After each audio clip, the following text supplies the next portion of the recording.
আল্লাহ তাআলা এমনভাবে একটা ব্যবস্থা করেছেন যে 3 ভাগের 1 ভাগ তুমি রাখো, 1 ভাগ নিকট আত্মীয়দেরকে দাও, আর 1 ভাগ তোমার নিকটবর্তী যারা গরিব দুঃখী আছে তাদেরকে বিতরণ করো। কি অবাক কথা! গোষ্ঠের মধ্যে যে বিদ্যমান পুষ্টি আছে, অনন্ত পুষ্টি, যেটা মানব দেহের জন্য অপরিহার্য, সেটাকে বিতরণ করার জন্য আল্লাহ এই ব্যবস্থা করে রেখেছে। কোরবানি মানে কি? কোরবানির অর্থ হলো উৎসর্গ করা, স্যাক্রিফাইস করা। আল্লাহ বলছে যে আমি খেলার চলে, তামাশার চলে কোনো জিনিস তৈরি করি না। বিষাক্ত সাপ কেন তৈরি করছে? হ্যাঁ, এখানেও উদ্দেশ্য আছে। আজকাল বিভ্রান্তির দিকে মানুষের ঝোঁক বেশি, সরল সঠিক পথের প্রতি মানুষের আগ্রহ নাই, বরং কিছু কিছু ক্ষেত্রে দেখা যায় খুব বাজে এরা মন্তব্য করে বসে। এগুলি অত্যন্ত দুর্ভাগ্যজনক।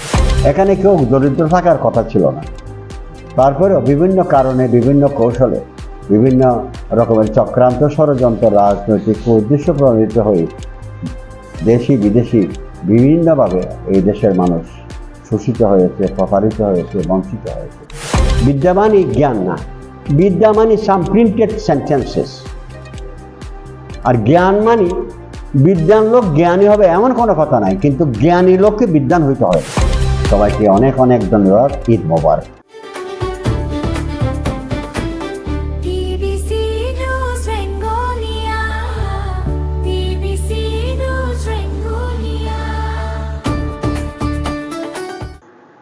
বিসমিল্লাহির রহমানির রহিম।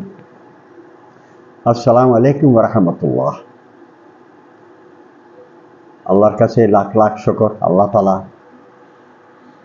দীর্ঘ আয়ু দিয়েছেন এবং রাঙ্গুনিয়া আপামার জনগোষ্ঠীর সাথে গভীরভাবে মেশার সুযোগ দিয়েছেন।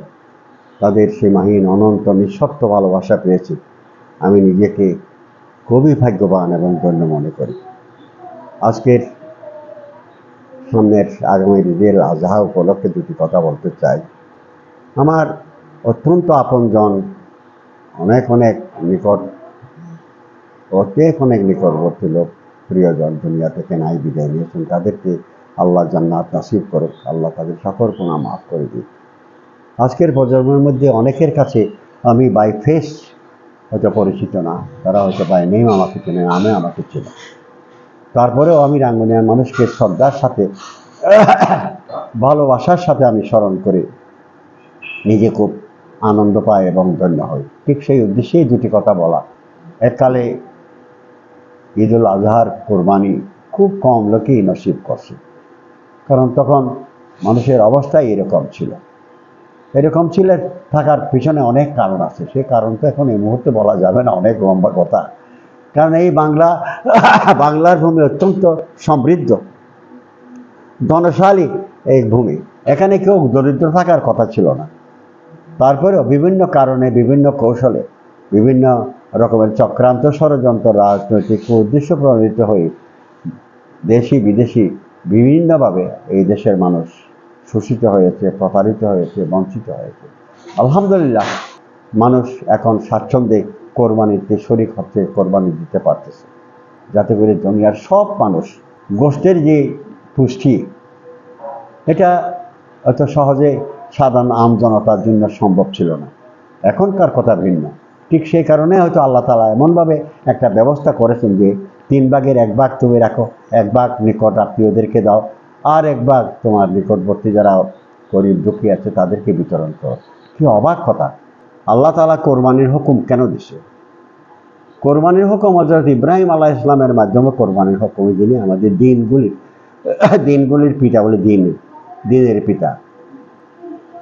ইব্রাহিম আলাইহিস সালাম থেকে এটা চালু হয়। যখন ইসলাম ধর্মের প্রবর্তন সারা পৃথিবীতে হয়নি, তখনও তো মানুষ ছিল, তখনও মানুষ বিশেষ উপলক্ষে পশু বলি দিত, যেভাবে হোক মাটির উপর রক্তপাত হইত। এখন আপনি আমি কি করে বুঝতে পারবো যে এই নির্দিষ্ট দিনে রক্তপাত যদি না হয় হয়তো পৃথিবী প্রাণশূন্য হয়ে যাবে? এটা আল্লাহর একটা মহাকুদরত।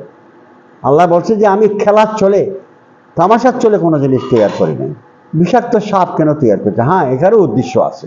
তাইলে যেমন ফলমূলওয়ালা বৃক্ষ আছে, ফলমূল ছাড়া এত বৃক্ষ কেন তৈরি করলো? এখানেও উদ্দেশ্য আছে। তো এটা বোঝার মতো জ্ঞান আমাদের নাই। যা হোক, আমি দোয়া করতেছি আল্লাহ তাআলা আমাদেরকে হেদায়েত দান করুক, আমাদেরকে সঠিক পথ দান করো। আজকাল বিভ্রান্তির দিকে মানুষের ঝোঁক বেশি, সরল সঠিক পথের প্রতি মানুষের আগ্রহ নাই। এগুলি অত্যন্ত অত্যন্ত দুর্ভাগ্যজনক। কোরবানি মানে কি? কোরবানির অর্থ হইল উৎসর্গ করা, স্যাক্রিফাইস করা। একটা পশু কিন্তু তো ধন হয়, ধন লাগে, সেই ধনকে দেওয়া, বিসর্জন দেওয়া, এই পশুর বিনিময়ে খরচ করা, সেটা হলো একটা কোরবানি। আরেকটা উদ্দেশ্য হলে যে স্যাক্রিফাইস করা। ইব্রাহিম আলাইহিস সালাম সবচেয়ে তার প্রিয় বস্তু হযরত ইসমাইল আলাইহিস সালাম, উনি তো পশু ছিলেন না, ওনাকে কোরবানির কথা নির্দেশ দিয়েছে। ওনাকে কোরবানি করা মানে কি? কোরবানি করা মানে আল্লাহর ওয়াস্তে সমস্ত কিছু, যাহা কিছু ত্যাগ করার জন্য আল্লাহ হুকুম দিয়েছেন, সব কিছু বিসর্জন দেওয়ার না, ওদের প্রকৃত কোরবানি। আল্লাহ তাআলা আমাদেরকে নেক আমল দিক, এগুলি হাসিল করার জন্য আল্লাহ তাআলা আমাদেরকে সঠিকভাবে সত্যিকার মুসলমান হিসাবে জীবন যাপন করার সুযোগ দিন। আমিন। সবাইকে অনেক অনেক ধন্যবাদ। ঈদ মোবারক।